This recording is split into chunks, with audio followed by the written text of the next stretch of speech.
रेगिस्तान की रातें हमेशा से अजीब रही हैं।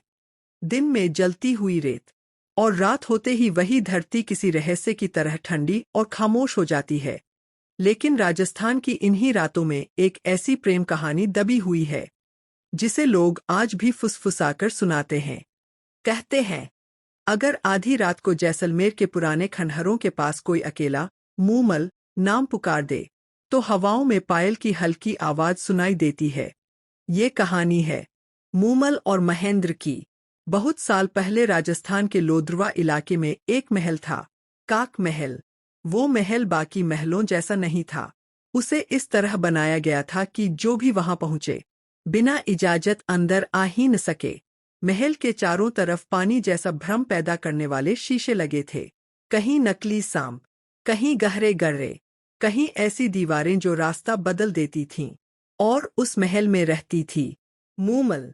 मूमल सिर्फ खूबसूरत नहीं थी, लोग कहते थे उसकी आंखों में ऐसा जादू था कि सामने वाला कुछ पल के लिए अपनी दुनिया भूल जाता था। लेकिन उसकी सबसे बड़ी ताकत उसकी सुंदरता नहीं, उसकी बुद्धि थी।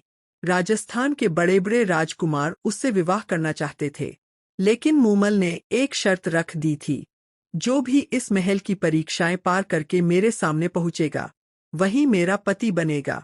कई राजा आए, कई योद्धा आए, लेकिन कोई भी काक महल की चालों को पार नहीं कर पाया।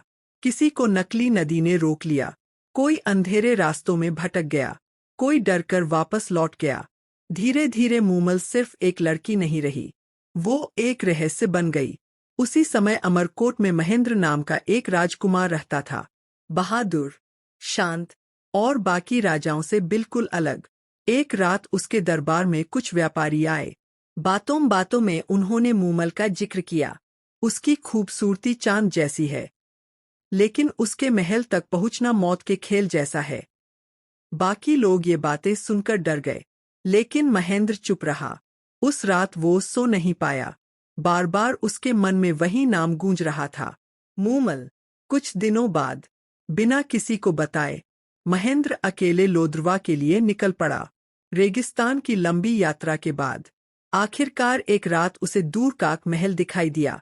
महल चांदनी में किसी सपने जैसा लग रहा था, लेकिन जैसे ही वो पास पहुंचा, उसे एहसास हुआ कि ये जगह सामान्य नहीं है। उसके सामने पानी की एक बड़ी झील थी, लेकिन महेंद्र रुका नहीं। उसने ध्यान से देखा, पानी में लहरें नहीं थीं। वो मुस्कुराया, भ्रम, और वो सीधे उस पानी पर चल पड़ा। वो असल में चमकता हुआ कांच था। महल के अंदर कदम रखते ही उसके सामने कई रास्ते खुल गए। कहीं सांप रेंगते दिखाई दे रहे थे, कहीं आग जल रही थी, लेकिन महेंद्र हर चीज को ध्यान से देख रहा था। उसे समझ आ गया था कि ये डर पैदा करने के लिए बनाया गया खेल है। आखिरकार वो आखिरी कमरे तक पहुंच गया। कमरे में हल्की दीपक की रोशनी थी और बीच में बैठी थी मूमल। महेंद्र कुछ पल के लिए उसे देखता रह गया। शायद पहली बार राजस्थान की सबसे रहस्यमयी लड़की किसी को देखकर खुद भी शांत हो गई थी। कमरे में कुछ देर तक सिर्फ हवा की आवाज थी। फिर मूमल मुस्कुराई, तुम पहले आदमी हो जो यहाँ तक पहुँच पाए हो। महेंद्र ने जवाब दिया, शायद इसलिए क्योंकि मैं तुम्हें जीतने नहीं, समझने आया हूँ।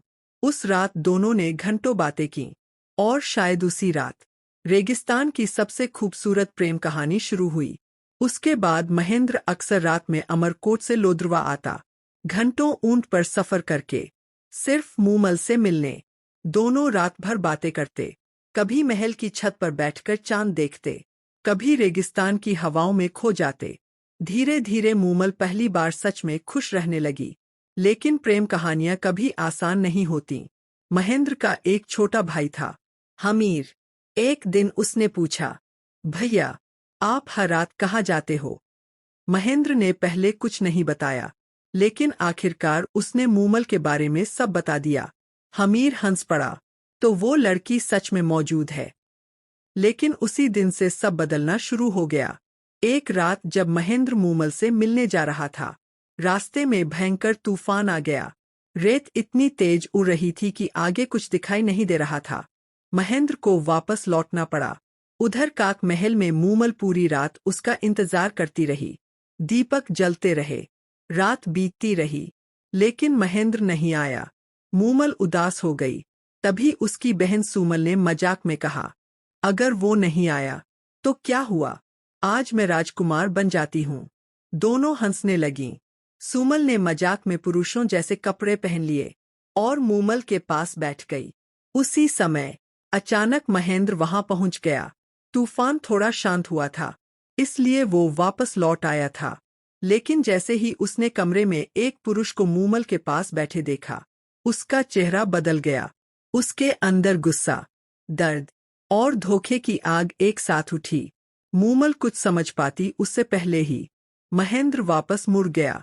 महेंद्र रुको, मूमल चिल्लाई, लेकिन वो जा चुका था। उस रात के बाद सब खत्म हो गया। मूमल ने कई संदेश भेजे, कई बार समझाने की कोशिश की, लेकिन महेंद्र का दिल टूट चुका था।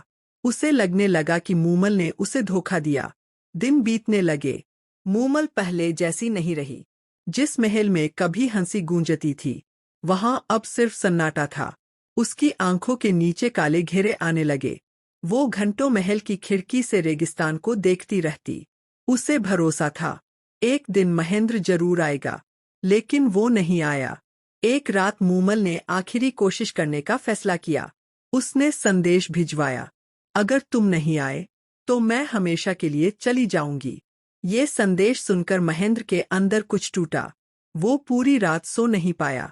उसे पहली बार एहसास हुआ, कहीं उसने जल्दबाजी में फैसला तो नहीं ले लिया। अगली सुबह वो तुरंत लोद्रवा के लिए निकल पड़ा, लेकिन बहुत देर हो चुकी थी।